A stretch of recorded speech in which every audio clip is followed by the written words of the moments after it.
Thank you, Mr. Chairman. The gentleman from Florida and my fellow veteran is recognized for 3 minutes. Thank you to the submariner up front. It's a special kind of service, no doubt about it. I thank the chairman for his work on this legislation, for helping to bring it to the floor, and for his work in helping to make sure that in this body, when those of us that are in here say never again in support of Israel and the Jewish state, that it's something that we are doing everything possible to make sure that never again is the truth. And you might ask, what can this bill, what can this do in support of never again, and why? And the why on it is very simple, because October 7th didn't happen for free. October 7th didn't happen without planning. October 7th didn't happen without delivery of arms from multiple nations. October 7th didn't happen without the intelligence from multiple nations and non-government organizations and individuals. This happened as a result of a great deal of all of the above.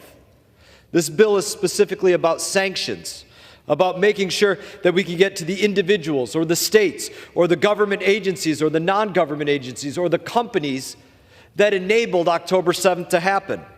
That we cut off the material support, whether that's money or equipment or something that we might label here in Washington as a dual-use item, from making it to the Gaza Strip or the West Bank or into the hands of Hezbollah or somewhere else, from making sure that we cut off the technological support, whether it's intelligence or literally software or hardware or arms of propaganda, whether we're cutting off the financial support, the terror financing, the transactions, those that are engaging with the literal perpetrators of terrorism, doing it by blocking and freezing assets and funds, providing travel restrictions, export restrictions, financial sanctions so that they can't use our banks or financial institutions, and the list goes on. That's the work that has to be done within these walls to make sure that we can say never again. That's the work that we can do in here to make sure that October 7th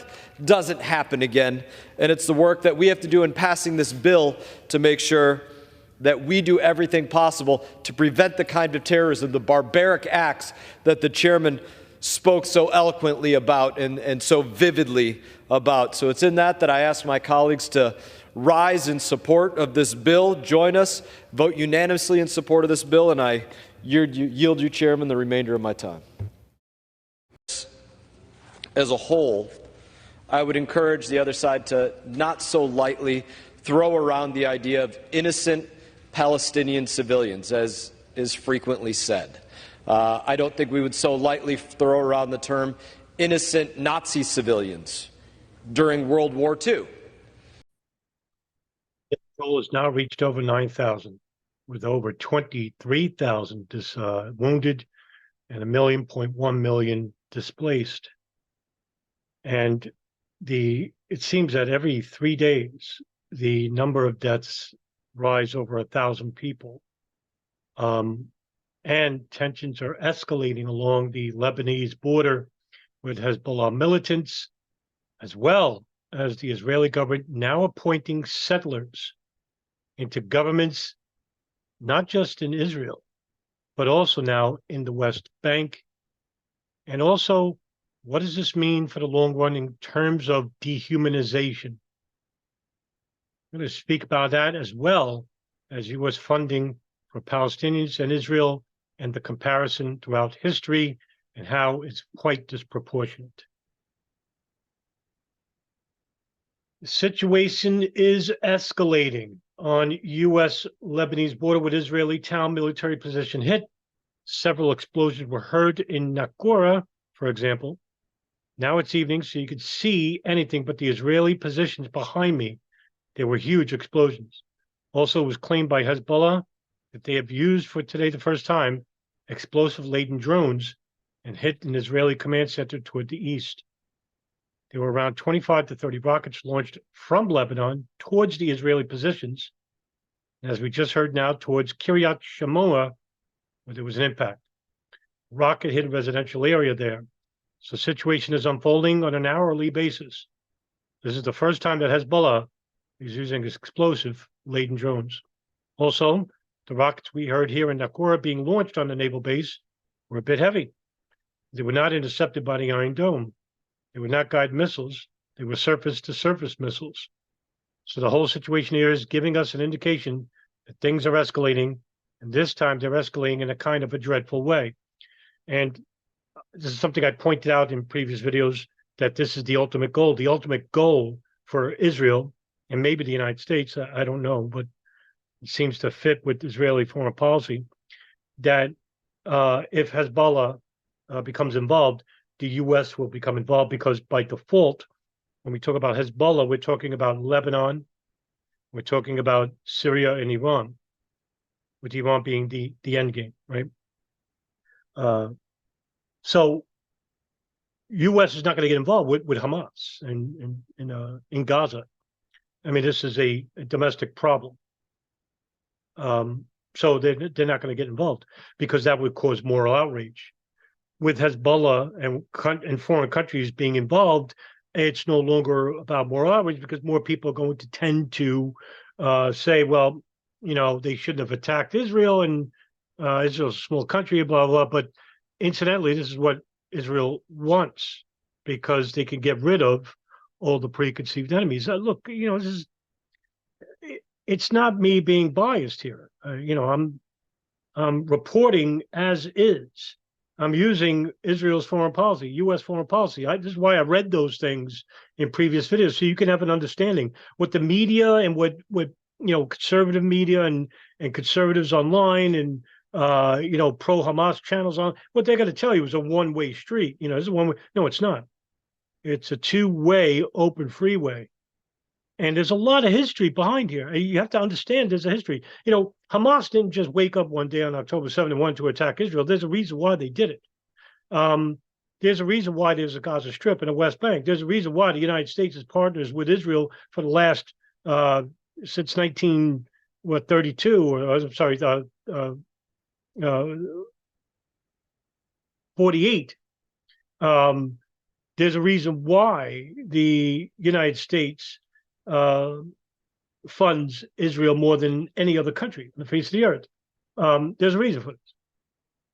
And what is that reason? Why do we help Israel so much? Well, if you look at the history of the United States and Israel, you'll understand that it's not about preserving the Jewish race. There's everything to do with foreign policy, controlling the Middle East, so that the United States has a direct access, a launching point, and also that there is a huge influx of people in the United States who empathize with the ideology of Zionism, which is nationalism. And that's the evangelical Christian. Evangelical Christian, now we're looking at it from a religious perspective, or their warped interpretation, is that they need Israel so that the Battle of Megiddo, which is the battle that all the world armies convey in, fight against the enemy, so that Christ can return.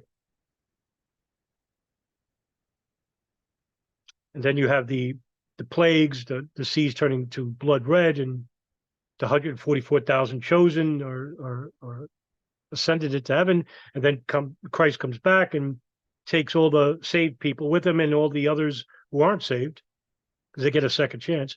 They either die off, or and that's the end of the world.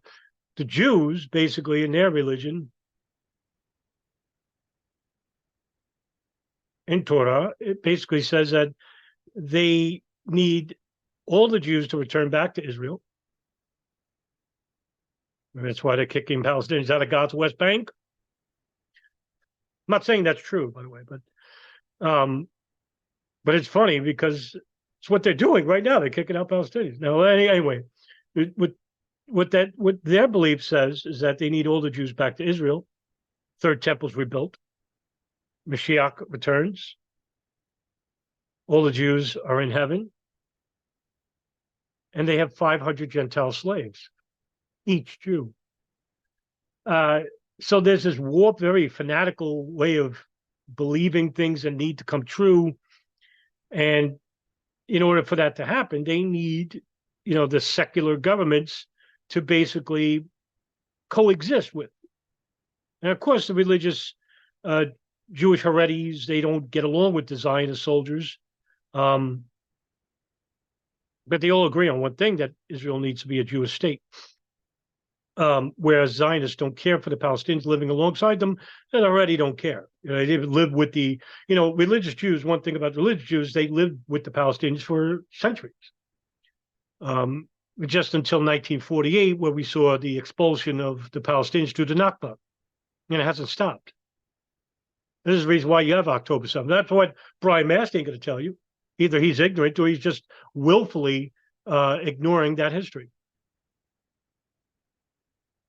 There's a reason why terrorist groups exist. They didn't exist during the 19th century. There was no Al Qaeda or Muslim Brotherhood then. There was no Abu Sayyaf or Jaish-e-Mohammed. These groups are relatively new in the history of time. So you have to understand why these groups exist in the first place. Is it because they hate Western freedoms? Well, none of them do. It's about foreign policy. Bin Laden, Abu Musab al-Zarqawi, Mohammed Atta, Dr. Ayman al-Zawahiri, Mohammed ibn al-Salam Faraj.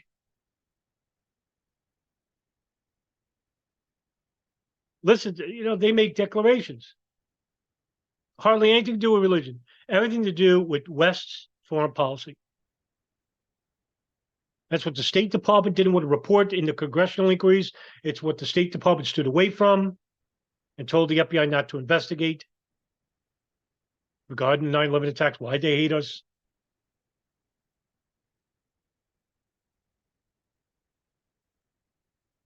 Israeli troops have answered toward Gaza City as the Palestinian death toll rises over 9,000. Just the other day it was 8,000. Now it's 9,000. I mean, numbers keep going up. Israeli troops advanced toward Gaza City on Thursday as the Palestinian death toll rose over 9,000. With no end in sight after weeks of heavy fighting, U.S. and Arab mediators intensified efforts to ease Israel's siege of the Hamas-ruled enclave and called for at least a brief halt to the hostilities in order to aid civilians. U.S. President Joe Biden suggested a humanitarian pause the day before as an apparent agreement among the United States, Egypt, Israel, and Qatar, which mediates with Hamas. That's because the Hamas leadership are in Qatar. Why are we bombing Qatar? Is it because Qatar and Israel have a relatively tentative coexistence? Israel did not immediately respond to Biden's remarks, but Prime Minister Netanyahu has previously ruled out a ceasefire. Now, that tells me two things. One, he doesn't respect Biden. Or two, he doesn't care what Biden has to say.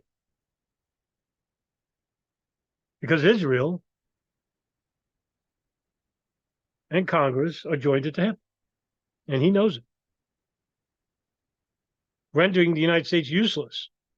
But remember, there can be an overwhelming majorly support of not giving Israel aid if the U.S. chooses to. It's not like they're forced, right? They choose to. I mean, all this that's happening in Gaza wouldn't be happening if the U.S. didn't approve of it. That's for one, because Israel doesn't control the United States.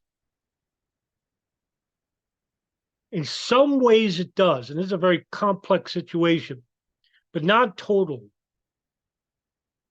In the same way that Saudi Arabia, which many people don't understand, also persuades the United States to favor its bills or its agendas and motives.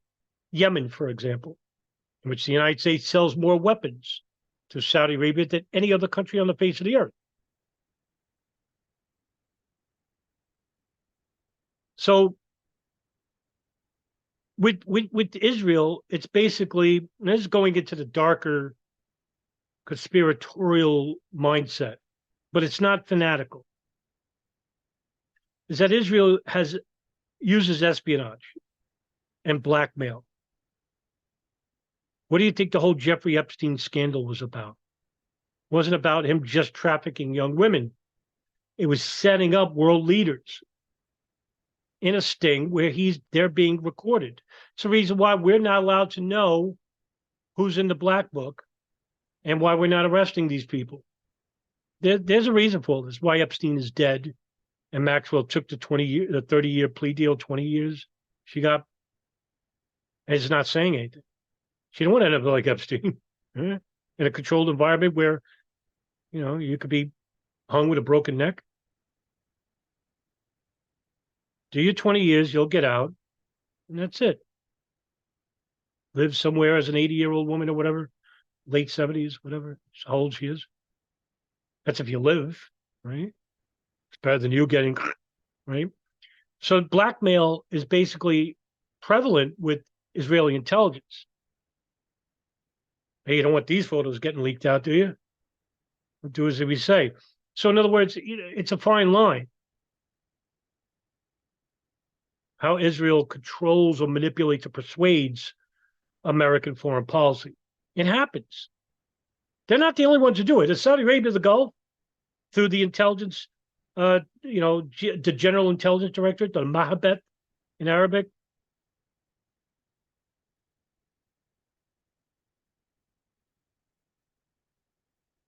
This is related to 9/11. Who were the two foreign intelligence services that were inside the United States monitoring the 9/11 hijackers?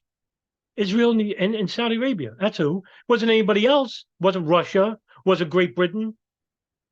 Egypt. It was Israel and Saudi Arabia. Because when you look at the big picture here, there's a reason why I point out, foreign policy guidelines of the past to show you the ultimate game here. The ultimate game is involving three big countries: the United States, Israel, and Saudi Arabia. I'm not talking about, the answers to all the world. Like, I'm not talking about anything with BlackRock or the World Economic Forum. I'm just talking about this specific subject of controlling the Middle East and using terrorism basically as the springboard to encapsulate on foreign policy missions in the past, such as the Annan Plan, the Wolfowitz Doctrine, the Bush Doctrine, the Project for New American Century, neocon think tanks. These are powerful people. It involves the military-industrial complex, the banking industry. It's a lot of things. And people just say, people want a simple world. Hamas is evil. Israel's good. Israel's evil. Hamas is good. No, it doesn't work like that. The world is not black and white.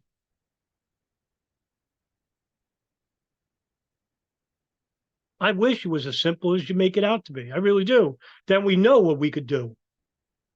There are a large contingent of Americans that don't know what to do. So you're set in a state of paralysis. That's why information is not available to you. Ultranationalist MK Tzvi Succot, appointed head of the Knesset West Bank Committee. And if you don't know who this is, let me read to you. Ultranationalist MK and radical settlement activist Tzvi Succot was appointed Wednesday to serve as the chairman of the Knesset subcommittee for Judea and Samaria, aka the West Bank, under the permanent Knesset Foreign Affairs and Defense Committee. Like I said, this doesn't end with Hamas and Gaza. This is about getting rid of the Palestinians from West Bank and Gaza to have the Palestinians to emigrate south, which is Egypt, and northeast to Jordan. This is about the expulsion of the Palestinians out of Israel in the long run. How do you do that? By appointing nut jobs, the Jewish ISIS, like this guy. He's a settler. You look at videos of settlers, and you're automatically thinking of Abu Musab al-Zarqawi, Abu Bakr al-Baghdadi, Jihadi John, the Islamic State. They're just like these people. See how they treat Christians? They spit on them and curse at them. I'm just showing you the similarities.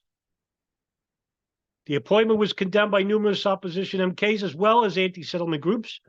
Pointed out that Succot has a long history of radicalism in the settlement movement and that settler violence in the West Bank has spilled dramatically since October 7th, Hamas assault on Israel.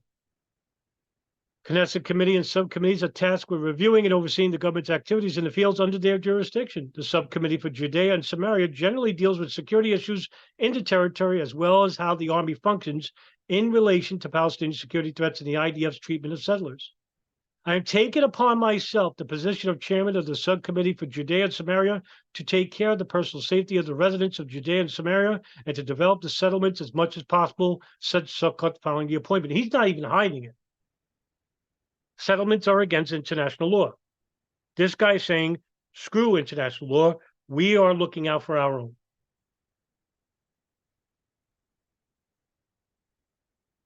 Now, of course, at the same time, there's laws in place regarding the treatment of Palestinians and the land and the houses. And at the same time, on the other hand, there are certain people in the military and government that say, oh, screw it. We'll just take the land. To hell with deeds. To hell with rights.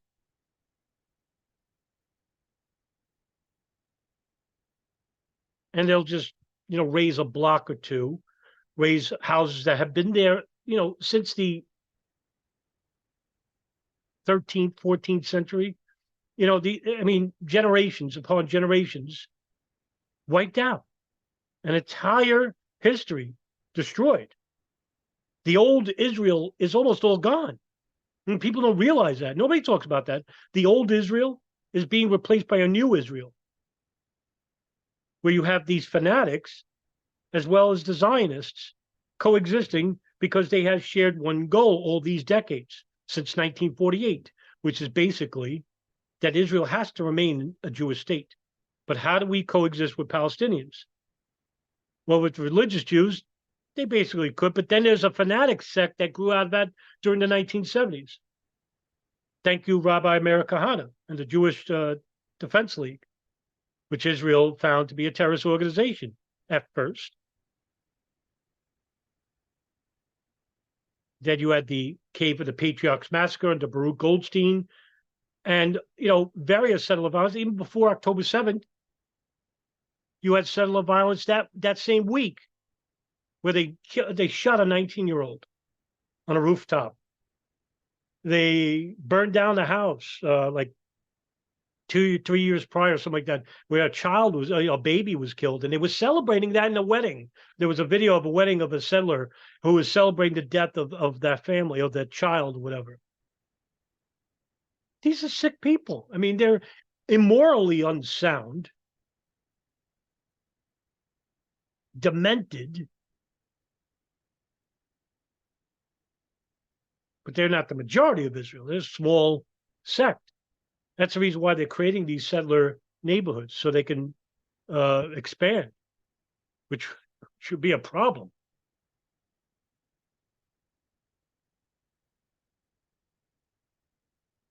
Now, how many bills are passed in this house? You saw Representative Brian Mast. I added that second video because he cut out that video in his channel. Because it looks terrible, comparing Palestinian children to the Nazis. I can make the comparison that the Israeli Zionist army conducting these attacks are like Nazis in the Warsaw Ghetto. Well, there was only one bill that was ever passed in U.S. history, and that happened in 2017. First ever bill on Palestinian human rights introduced to Congress. Isn't that disgraceful? November 14, 2017, members of Congress on Tuesday introduced a bill in the House to prevent U.S. tax dollars from paying for human rights violations against the Palestinian children during the course of Israeli military detention. How about that? Let me blow this up a little bit. The Promoting Human Rights by Ending Israeli Military Detention of Palestinian Children Act requires the Secretary of State to certify annually that no funds obligated or expended in the previous year by the United States for assistance to Israel have been used to support the ill treatment of Palestinian children detained by Israeli forces from the occupied West Bank. The legislation leaves financial assistance already committed in place. One bill in the history of U.S. Congress. That's it. When you look at the research paper of, say, the Congressional Research Service, what does it say here? Well, I'm not going to read you the whole report. I'm going to read you this. This was March 1st, 2023. The report provides an overview of U.S. foreign assistance to Israel. It includes a review of past aid programs, data on annual assistance, and analysis of current issues. For general information on Israel, see Israel Background on U.S. Relations Brief by Jim Zamati. Israel is the largest cumulative recipient of U.S. foreign assistance since World War II. Maybe I should blow this up a little bit. What I will do is do this. 190. There we go. 180, because I can't read everything there. That's good. Okay. Israel is the largest cumulative recipient of U.S. foreign assistance World War II. Successive administrations working with Congress have provided Israel with assistance reflective of robust domestic U.S. support for Israel and its security, shared strategic goals in the Middle East, a mutual avowed commitment to democratic values, and historical ties dating from U.S. support for creation of Israel in 1948. That's why I go back to 48. There's an Israel that predates 48, but this Israel here was created in 1948. The problems that we have in Israel was created in 1948. Well, a little bit before that. 1946, 45, we had the Palestinian resistance to the Balfour Declaration, and then we had the Nakba. To date, the United States has provided Israel with $158 billion, current or non-inflated adjustable dollars, in bilateral assistance and missile defense funding. At present, almost all U.S. bilateral aid to Israel in the form of military assistance from 1971 to 2007. Israel also received significant economic assistance. In 2016, the U.S. and Israeli government signed their third 10-year memorandum of understanding on military aid covering fiscal year 2019 to fiscal year 2028.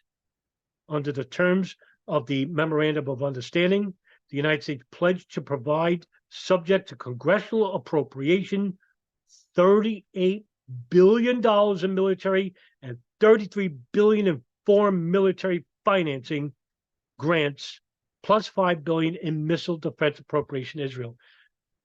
Completely one-sided here. Not a dollar to the Palestinians. Right?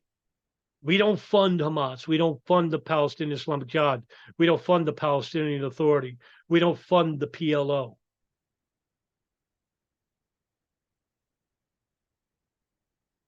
We fund the Israeli government and its military with high excess of dollars. And I'll link this in the description so you can read it. But it just goes to show you that the history here is entirely one-sided. It's the United States, Israel. And this is the reason why terrorist groups like Al-Qaeda and the Islamic State, who, by the way, never attack Israel, they just attack the United States, makes you wonder. Why is that? Now, I'm into the whole fringe conspiracy. These are Jews that they're controlled by Israel. No. But it does make you wonder why they never attacked Israel. Now, at the same time, it's harder to attack Israel. They're more condensed, more security laden. So it's harder to get into Israel. The United States is wide open. Very easy. So you got to take that, in effect. Very easy to attack U.S. interests. They're all over the world. Israel's not. It's harder to attack Israel this way. But nevertheless, they never even tried. In fact, there was a story. What is it? I want to say it was like Jerusalem Post, the Times of Israel.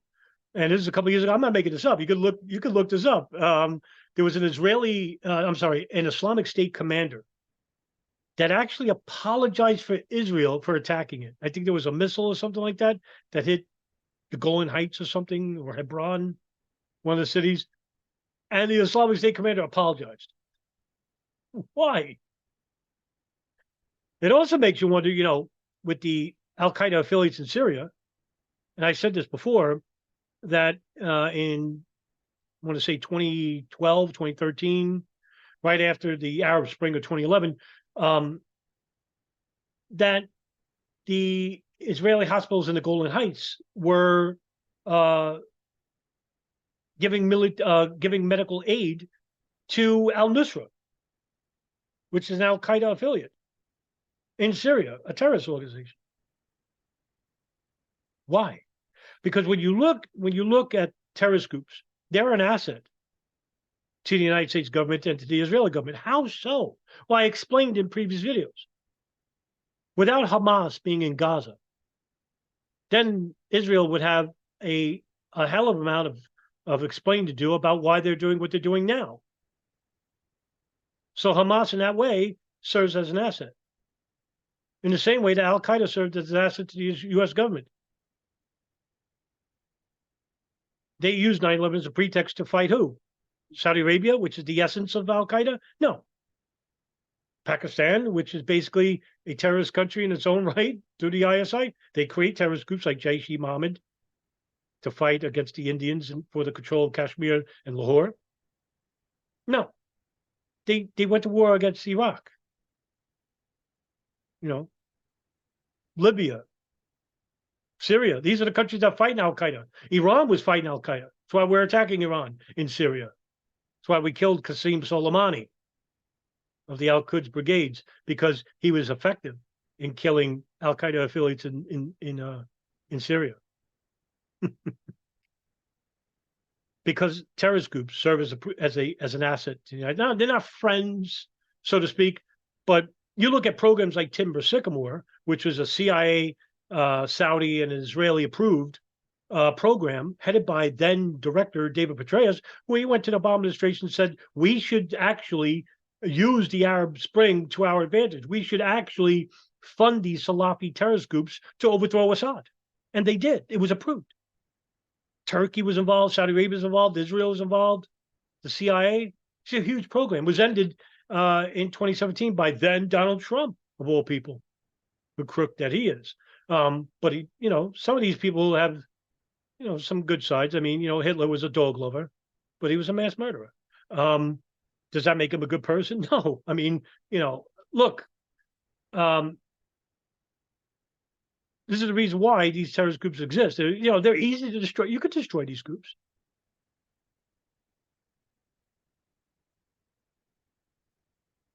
U.S. didn't want to destroy the Taliban. They could have in 2002 through Operation Jawbreaker. It was a 20-year war. And look who won, the Taliban. You think the U.S. is going to win a war in Iran and Lebanon? This is the worst mistake in history. You could thank your government and the Israeli government and the Saudi government for that. The three most evil governments on the face of the earth. Right up there with Russia, North Korea, and China, or whatever. But the United States, Israel, and Saudi Arabia are a detriment to true hegemony in the Middle East. They are. Plain and simple. And look, I'm not whitewashing Bashar al-Assad's history of, assassinating his opponents. Same thing for Putin. These are not good people. But there are evil people doing much eviler things while using our name to achieve those things. And because America is generally ignorant about this stuff, because their media is not telling them anything educational, the viral world is awash with disinformation, fringe conspiracies and whatnot, useless entertainment. I mean, this is how they control your mind. They brainwash you. You have to get out of that sectarian mindset, the mindset that keeps you within the catchisms of racism, sexism, race, politics, religion, You're fighting each other, thinking your opposing worldviews are the enemy to yourselves, but you're the enemy to yourself. You're not looking at the human picture. When we see Gaza, what do we see? Do we see Palestinians, or do we see a human face in pain and in anguish? Because if you don't see that, and you only see a Palestinian face or a brown face, that means you're a white face, or you're a black face, or a yellow face, and you don't commiserate, you don't make that connection. Oh, he's different than me. No, they're not. This is what matters, right up here and here, right? The human condition, something the governments don't understand because they don't have a soul, so to speak. I'm atheist, so I don't believe in supernatural, but for those that do, you can understand that there's a deeper meaning in all this, whether it's from the Bhagavad Gita or the Quran or the Bible or the Torah. These books are not meant to be literal. They're allegorical, telling you about the spirit within yourself or the mind. What do you want to call it? What is good? What is evil? And in this day and age, we don't even know what is good and what is evil anymore, because we're so desensitized of violence here in the United States that we think it's common and that it is a language that we need to speak in order for opposing worldviews or opposing cultures to understand who we are. But that's not what shapes us. So that's it for this video. Any more updates, I'll, of course, share with you. And have a good day, everybody. Take care.